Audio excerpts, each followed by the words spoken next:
Sud Radio, l'invité politique, Jean-Jacques Bourdin. Notre invité David Lisnard, maire de Cannes et président de l'Association des maires de France. Bonjour. Bonjour. Merci d'être avec nous. Alors, nous allons revenir évidemment pour commencer sur le drame de Nogent, 14 ans, un ado qui sort un couteau et qui tue une assistante d'école qui fait son boulot, qui aide les élèves. Mélanie, 31 ans, un élève de 14 ans. François Bayrou parle de dérive de la société. Vous diriez les mêmes mots ? D'abord, pardon, mais ne comptez pas sur moi pour être soit dans l'étalage émotionnel, soit dans le commentaire. D'abord parce qu'en tant que citoyen, moi, j'en peux plus de tout cela. Et que le rôle des dirigeants, c'est d'analyser les situations et de prendre des décisions. C'est pas de faire des effets d'annonce qui ne sont jamais suivis d'effets. Ce n'est pas de nier la réalité. C'est d'exécuter des choses. Et aujourd'hui, sur ce qui s'est passé hier, je pense qu'il faut attendre d'en savoir plus. Oui. L'éducation nationale s'est empressée de dire que l'auteur des faits n'avait pas d'antécédent, puis on apprend par ailleurs qu'il a déjà été exclu 2 fois de façon provisoire dans l'année. Pour des faits violents. Ce qui est pour assister à des conseils d'établissement, enfin c'est pas anodin, qu'il a essayé d'étrangler un de ses camarades lorsqu'il était en 6e, donc il y a 3 ans. Donc attendons de voir cela. Ce qui, là-dedans, est troublant, c'est que ça intervient à la suite d'autres événements qui sont d'autre nature, mais qui renvoient toujours à une violence extrême. Et c'est là que le rôle de la puissance publique, c'est quoi ? L'État, c'est d'assumer sa fonction régalienne.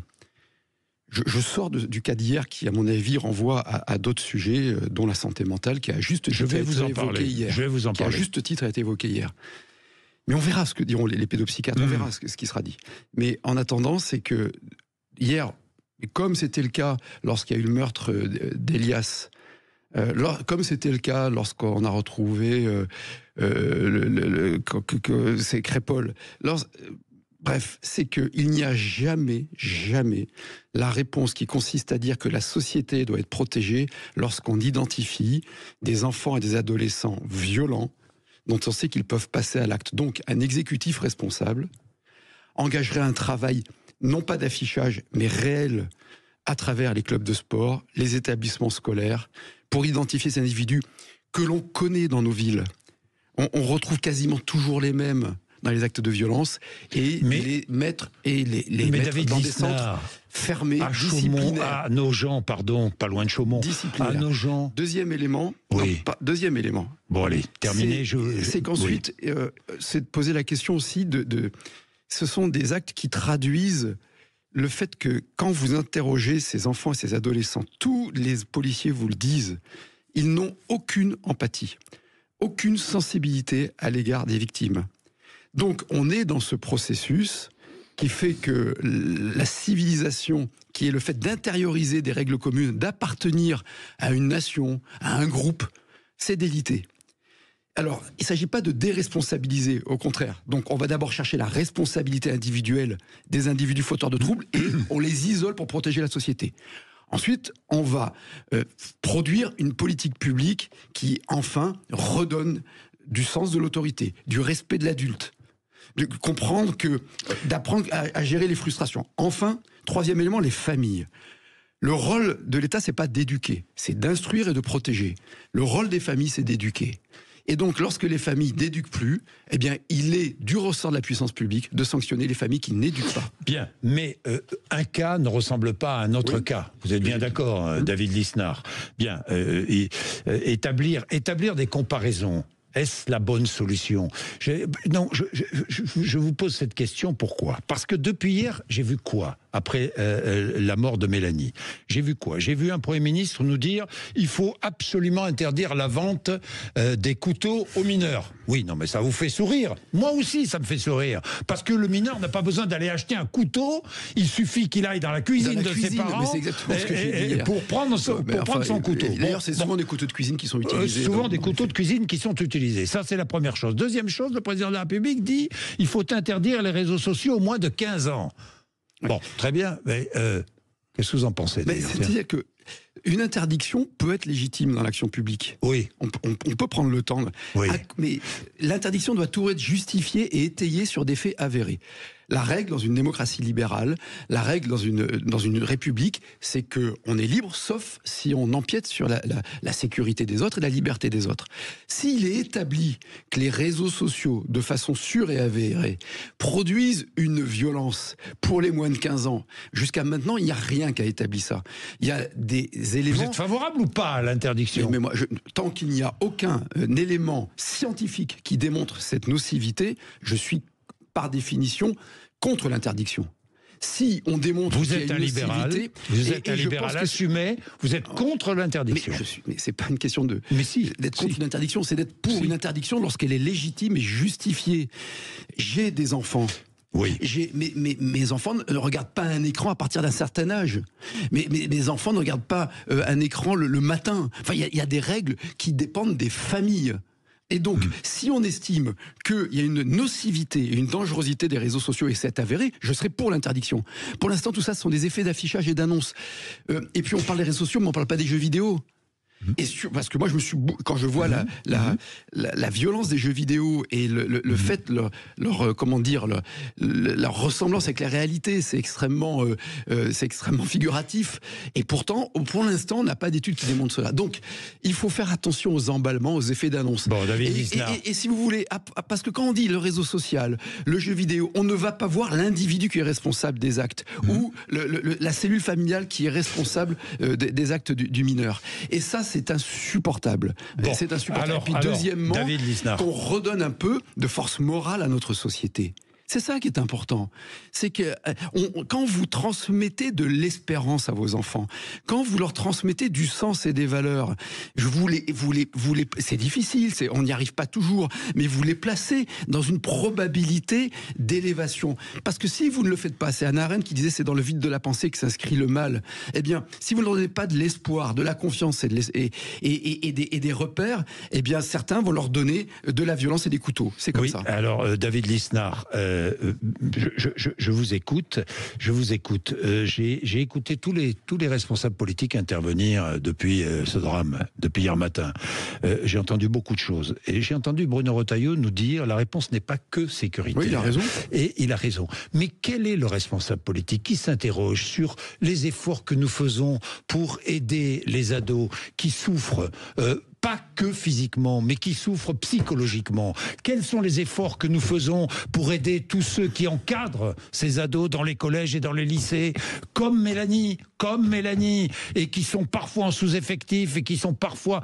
Quel effort fait la société pour ces... Deux choses. Oui. D'abord, il y a plus de gens que vous semblez le penser qui travaillent là-dessus, y compris dans des élus. Moi, je vous emmène voir beaucoup de maires et d'élus locaux qui, voyant les carences du système, essaient de mettre en place des structures. J'ai pas entendu grand-chose dans la bouche des politiques hier. Peut-être que vous n'avez pas entendu grand-chose, mais moi, je vois ce qu'ils font. Donc, j'écoute pas que ceux qui parlent sur les médias. Et pardonnez-moi de le dire, et c'est avéré et ça a déjà été annoncé, nous avons organisé une réunion spécifique sur cette problématique il y a 3 mois dans ma commune, et la commune met en place une unité d'accueil, de repos pour les parents et les aidants, mais d'accueil aussi jusqu'à 1 semaine d'enfants et d'adolescents, pas que d'adolescents, et d'enfants suicidaires notamment. Mais des exemples comme ça, je le cite, et c'est pas pour parler de ce que je fais, mais il y en a beaucoup plus qu'on ne le pense. Et c'est une question majeure. Il y a tout un problème de santé mentale en France. Il y a d'abord la psychiatrie est en carence manifeste de praticiens, y compris la psychiatrie hospitalière, et il y a une problématique de santé mentale. Mais ne nous arrêtons... Et il faut le faire, ce travail. Sauf que, quand vous regardez l'évolution dans le temps, vous aviez moins d'encadrants il y a 15 ans et il y a 30 ans qu'aujourd'hui. C'est une réalité factuelle. Et que vous aviez aussi beaucoup moins de phénomènes de violence juvénile. Et ou alors que ces violences de phénomènes juvéniles, parce qu'il y avait beaucoup de bagarres, se passaient à coups de poing. Et qu'aujourd'hui, ils se passent à armes létales, c'est-à-dire à couteau. Donc l'enjeu, c'est de ne pas noyer les responsabilités.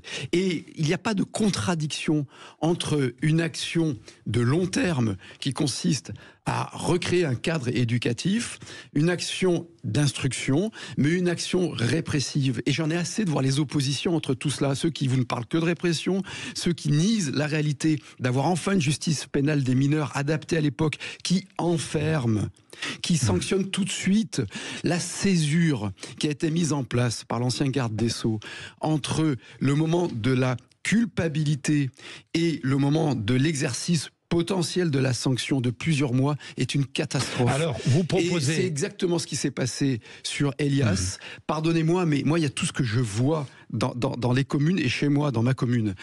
Alors évidemment, quand vous avez des villes où il y a du laxisme, vous avez une plus forte probabilité de faits dramatiques. Mais un meurtre au couteau peut arriver n'importe où, même dans les communes, n'importe où. Il faut le dire. Regardez nos gens, 3500 habitants, même dans les communes petites communes, où on intervient vite, etc. La gendarmerie intervient en quelques secondes, quelques minutes. Mais elle était là, bon. Elle était là. Donc, et là-dessus, l'enjeu, c'est pas de dire on va interdire le couteau, ce qui est aberrant. Il y avait beaucoup moins d'attaques au couteau. Il y a 20 ans, il y a 10 ans. David Lisnard. Et c'est pour ça que les propos du président de la République étaient insoutenables, y compris hier soir, lorsqu'il compare ces faits de société qui révèlent cette hyper-violence à la polémique sur les punaises de lit. C'est ce qui a été dit hier soir. Et donc le rôle de l'État, comme le dit le docteur Berger, comme on l'a proposé avec Alexandra Martin depuis 5 ans, comme je l'ai constaté quand les 3 agresseurs ont frappé Angèle qui avait 89 ans, on pourrait plus la laisser morte. Il faut qu'il y ait une sanction immédiate. Pourquoi ? Parce que c'est une façon de protéger la société. C'est une réponse à apporter aux victimes. Et troisièmement, certains de ces enfants et de ces adolescents vont s'en sortir lorsqu'ils seront dans un cadre disciplinaire. Alors, vous proposez d'abaisser la majorité pénale à 16 ans. Depuis longtemps. Mais là, Chaumont, ça n'aurait rien changé. Hein. Oui, mais à partir de 13 ans, de pouvoir abaisser l'excuse de minorité à partir de 13 ans. Alors des règles d'atténuation de peine. Parce que beaucoup de faits que l'on constate aujourd'hui... Lever des règles d'atténuation de peine. Depuis une dizaine d'années, ce que l'on constate, c'est que beaucoup de faits de violence chez les enfants et adolescents ont lieu entre 14 et 18 ans. Bien, je change complètement de sujet, David Lisnard, et je regarde ce qui se passe aux États-Unis, à Los Angeles, couvre-feu. Donald Trump utilise l'armée contre le peuple et l'État de Californie. Est-ce que vous imaginez en France un président qui envoie l'armée pour réprimer des manifestations ? Est-ce que nous ne sommes pas en route vers une forme de dictature ? Est-ce que la démocratie américaine vacille ? Comment regardez-vous cela ? Là, on est peut-être en route vers une forme de dictature, j'en sais rien. Je crois qu'on ne peut pas aujourd'hui le constater, pas encore. La démocratie, lorsque la décision démocratique répond à une volonté populaire et respecte les principes d'un état de droit, que la démocratie fasse appliquer le droit par les moyens qu'elle juge adaptés, c'est pas antidémocratique. Hein. Ce que je veux dire, c'est que Staline n'avait pas besoin d'envoyer l'armée face au peuple, il l'envoyait de temps en temps, mais la police suffisait. Donc, ce qui caractérise la dérive vers une dictature, c'est le fondement même des décisions qui sont appliquées. Est-ce que la décision de maîtriser l'immigration prise par Trump est antidémocratique ? Je ne le crois pas, je pense qu'elle est légitime, on peut la condamner, la trouver excessive, ne pas être d'accord, en tout cas il a été élu pour ça. Dès que l'armée intervient face au peuple, c'est qu'il y a quelque part un échec d'un système sécuritaire. Mais enfin bon, quand vous voyez la façon dont la France a traité les gilets jaunes à un moment donné, on peut aussi se poser des questions. Hein. Donc la difficulté aujourd'hui, elle est bien au-delà de Trump, des États-Unis, etc. C'est la difficulté pour les démocraties de respecter ce qui fait leur singularité, leur beauté, leur fragilité, c'est-à-dire les principes de l'état de droit. C'est quoi ? C'est l'égalité des armes devant la justice, c'est le contradictoire. Tout ça, c'est essentiel, mais de ne pas tomber dans l'inefficacité. Parce que l'impuissance publique, qu'on évoquait tout à l'heure sur les sujets, c'est ce qui amène à l'incivisme, c'est ce qui amène à la révolte, c'est ce qui conduit aux extrémismes. Donc la démocratie ne doit pas être synonyme d'impuissance publique. Et tout l'enjeu aujourd'hui, c'est de montrer que la démocratie dans le XXIe siècle, qui est un siècle de compétition des nations, de retour des empires, parfois de violence, est efficace. L'Union européenne, qualifiée par Marine Le Pen et Viktor Orban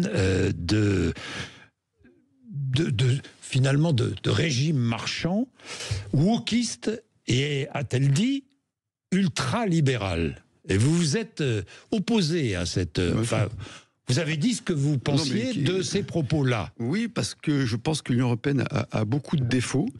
Y compris parfois des dérives wokistes, raison là-dessus, mais que l'Union européenne, c'est avant tout c'est devenu un machin technocratique. Elle parle d'un empire ultralibéral, ça fait presque sourire. Ce serait un empire sans police et sans armée, incapable d'imposer au reste du monde. L'empire, c'est Poutine. Oui, c'est la Russie, c'est la par Chine. exemple. C'est la Chine. C'est Poutine qui attaque l'Ukraine. Voilà, c'est ça les empires. C'est reptilien, c'est expansionniste. Bon, l'Union européenne, pardonnez-moi, mais jusqu'à maintenant, à part créer des normes. Deuxièmement, ultralibéral. Entre 2019 et 2023. L'Union européenne a généré 14 000 textes réglementaires d'entrave à l'activité économique et à la libre circulation. L'IREF, ce matin, qui est toujours très sérieux, sort une étude du FMI qui démontre que ces normes correspondent à une sorte de droit de douane caché de 40% pour les pays étrangers, et à l'intérieur du marché européen, qui est un faux marché libre, de 110%. C'est le FMI qui le démontre. Donc, je veux dire, c'est que il faut avoir une ambition européenne, parce que dans le monde multipolaire, on a besoin d'avoir de la coopération inter-européenne, d'avoir des projets communs, évidemment, d'avoir une ambition, puisque c'est une civilisation. Victor Hugo l'avait si bien dit, l'Europe, et il faut préserver cette civilisation, la transmettre et la rendre vivante dans le XXIe siècle. Mais dire que... Et c'est un truc qu'on entend partout. Il y a plein de gens qui nous écoutent qui pensent qu'effectivement, l'Europe est ultralibérale. C'est archi faux. L'Europe est devenue, malheureusement, par une commission qui a un pouvoir... Non mais, si vous voulez, donc il y a la réalité économique, c'est que l'Europe est constituée des pays qui ont les plus forts taux de prélèvements obligatoires d'impôts et de charges et les plus grosses dépenses publiques. Donc ça, c'est pas vraiment libéral. 2, l'Europe a produit 14 000 normes contraignantes depuis 5 ans. 3, la Commission a pris le pouvoir, et la Commission, elle concentre un pouvoir législatif et exécutif. C'est tout le contraire de Montesquieu et de Locke qui avaient défini ce qu'était le libéralisme, c'est-à-dire des régimes d'équilibre des pouvoirs, de liberté et de séparation des pouvoirs. Et l'Union européenne met son énergie dans un projet de guerre programmée, a-t-elle dit aussi. Ça veut dire quoi? Programmé, c'est l'UE qui aurait programmé la guerre entre l'Ukraine et la Russie? Non, mais je condamne ces propos. Voilà, je n'avais pas entendu celui-là. Mais non, aujourd'hui, il y a des guerres effectives et réelles. Celle en Ukraine en est une. Il y a le Cachemire. Il y a le Moyen-Orient, il y a le Soudan, il y a le Soudan, on va en citer une multitude. Et donc, dans Sevis Pacem Parabellum, donc il est évident que pour essayer de préserver une paix, il faut être fort. Et que les nations européennes doivent être fortes, et que des coopérations européennes concrètes et non pas bureaucratiques doivent nous permettre d'être plus forts. Alors, vous vous battez pour faire des économies, pour que l'État fasse des économies dans de multiples domaines, et vous proposez un plan de 200 milliards. Oui. 200 milliards d'économies. Oui. Quelles sont C'est presque les grandes lignes raisonnable. Quelles sont les grandes lignes de ce plan? Les grandes lignes. Les économies. D'accord, je vais vous dire pourquoi, comment et où. Comme ça, rapidement. C'est parce que je le vois dans votre regard. Oui. Donc, 200 milliards, c'est même pas 7 points de PIB. C'est-à-dire que si on réduit notre dépense de 200 milliards, on est toujours le pays qui a le record de la dépense publique. Et vous voyez, tout à l'heure, vous disiez, on manque d'encadrants, etc. Et pourtant, on dépense bien plus qu'ailleurs. Pourquoi ? Il faut le faire. Parce qu'aujourd'hui, baisser la dépense n'est pas une fin en soi, mais c'est devenu obligatoire pour redonner une dynamique économique qui va nous permettre ensuite d'avoir plus de moyens, y compris dans l'État. Non, mais j'ai compris dans l'État. L'excès de dépenses tue le service public. Oui. Et ça, c'est contre-intuitif, mais on peut le démontrer rapidement, mais peut-être pas sur une matinale. Alors, comment faire ? Comment ? Vous regardez d'abord le plus gros volant. Il y a 1700 milliards de dépenses publiques aujourd'hui en France. Vous avez 900 milliards sur les dépenses sociales. Le reste, c'est l'État 500 milliards et le reliquat 300 et quelques milliards, les collectivités. Dépenses sociales dans les retraites. Dont les retraites. La moitié de l'évolution de la dette publique, les 1000 milliards qui ont augmenté sous Emmanuel Macron, 500 milliards sont les retraites. Oui. Donc, je dis depuis des années, j'ai vu que maintenant d'autres le reprenaient, je m'en réjouis. Je m'en réjouis, quel dommage qu'à l'époque on ait balayé ça d'un revers de main au moment de la retraite, la réforme des retraites. Le système de retraite. On ne pourra pas faire exister une retraite digne pour les générations actuelles d'actifs et futurs sans capitalisation collective obligatoire. Premier élément. Deuxième élément, que sur les retraites à partir d'un certain niveau. Moi, je discute avec des retraités qui sont capables de comprendre qu'on ne peut ne pas indexer les retraites si les enfants et les petits-enfants sont gagnants. Ce qu'ils ne supportent pas, c'est qu'on leur prenne de l'argent pour un puits sans fond qu'est l'État qui continue de s'endetter. Les réformes sociales, la dépense sociale, 900 milliards. Si vous faites 5% sur 900 milliards, c'est 45 milliards. Quel est l'organisme qui ne sait pas faire 5% d'économie ? Aucun quand il est bien géré. Le fait de faire une allocation sociale unique, qui avait été repris par Michel Barnier dans ses discours, que l'on propose depuis des années, permettrait de mieux traiter le social, parce qu'aujourd'hui on n'a jamais autant dépensé d'argent dans le social, on n'a jamais autant eu de SDF qui dorment dehors dans la rue. Pourquoi ? Parce qu'il y a plusieurs centaines de dispositifs qui créent chacun leur bureaucratie, chacun leur effet de parasitage de richesse, et qui favorisent ceux qui savent aller chercher les allocations et qui pénalisent les plus modestes d'entre nous. Autre exemple, vous pouvez sur l'AME, en gardant un système de soins d'urgence pour les personnes, y compris clandestines, mais vous pouvez économiser 800 millions très rapidement. Exemple, vous faites un moratoire sur les dépenses qu'on impose supplémentaires aux collectivités. C'est ce que je vais proposer au Premier ministre et à tout le monde. Pendant qu'on nous dit de faire des économies, on nous sort des décrets qui nous obligent à dépenser plus. C'est ça qui est délirant. C'est-à-dire que vous allez demander un moratoire sur tout ce qui génère des dépenses supplémentaires. C'est-à-dire, expliquez-nous concrètement. Très concrètement. Aujourd'hui, on vous dit, vous devez, alors ça paraît un peu techno, mais c'est ce qu'on nous impose. Hein. Vous devez, au titre du décret tertiaire, automatiser les bâtiments de moins de 250 mètres carrés. Le coût pour les collectivités annuel va être de 10 milliards d'euros. Oui. Absurde, ça vient de sortir. Donc, suspendez ce machin, c'est pas le moment, il faut assainir les comptes publics. C'est un exemple que je vous donne. Et on pourra dépenser moins si on nous impose pas de dépenser plus. Vous voyez ? Et on supprime des postes de fonctionnaires parce que ça y est, j'ai l'impression qu'on y revient. Mais oui, parce qu'aujourd'hui, vous avez la France qui a le record du nombre d'agents de la fonction publique par habitant, et pourtant on ne trouve plus. On n'a pas assez de soignants, pas assez d'infirmiers, etc. Pourquoi ? Parce que le nombre dans les mairies, trop dans les départements, trop dans les... Non, c'est pas là qu'ils sont, parce qu'aujourd'hui, les dépenses des collectivités, où il peut y avoir des gaspillages et des excès, représentent 11% de la richesse produite. Toutes les collectivités, hein, le millefeuille qu'on nous a imposé, les régions, le département, etc. La moyenne européenne, c'est 20%. Donc on ne veut pas regarder les choses en face. C'est qu'on a un État hyper centralisé. Et l'excès de dépenses, c'est quand vous regardez dans l'hôpital, que l'Allemagne, qui a un hôpital très performant et très administré, il y a 24% de postes administratifs et techniques, et que nous on a 33%.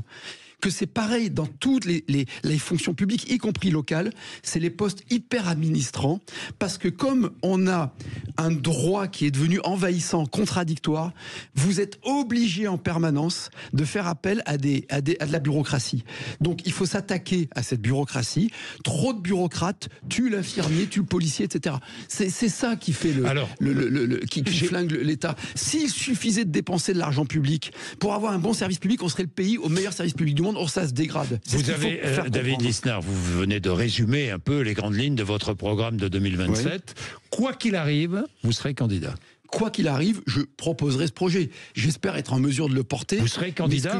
Les Républicains ne sont pas favorables à une primaire. Mais moi, ma finalité dans la vie, c'est pas d'être candidat à une élection. Ma finalité dans la vie, c'est que mes enfants puissent avoir une espérance française, d'être dans un pays sûr, prospère et un peu optimiste. C'est que la France rayonne. Donc aujourd'hui, seul, je crois, un projet qui libère l'économie pour la prospérité, un projet sécuritaire par l'autorité, un projet d'unité de la nation. Mais pourquoi cherchez-vous une union que personne ne veut? Pourquoi ? Parce que moi, ce que je veux, c'est l'efficacité. Il y a deux travers à éviter. Un, la division. Si vous avez une multitude de candidats sur ce qu'on appelle la droite, vous aurez la défaite. C'est-à-dire que vous vous retrouverez avec un second tour entre le RN et certainement Mélenchon, parce que dans l'élection, ce sera les filles les plus forts. Voilà. Et donc, ce sera sordide. Donc, il faut éviter la division qu'il faut perdre. Mais il faut aussi éviter la compromission des projets. Si c'est pas une grande compétition avant le premier tour qui permet de déterminer une personnalité avec un projet cohérent, vous allez avoir un arrangement de notables. Et moi, je suis désolé, je pense que le mode de sélection, ça doit pas être soit le classement de l'ENA, j'ai pas fait l'ENA, soit un arrangement de notables sur un pseudo-sondage qui se plante toujours à quelques mois des élections. Je crois à la compétition, parce que la compétition, c'est un révélateur. C'est un révélateur des tempéraments, c'est un révélateur des projets, c'est un révélateur des personnalités, et c'est ce qui doit nous permettre de retrouver un élan et une dynamique. Pour l'instant, j'ai jamais entendu une contre-proposition plus crédible. Merci David Merci à vous. Lisnard d'être venu nous voir ce matin, 8h58.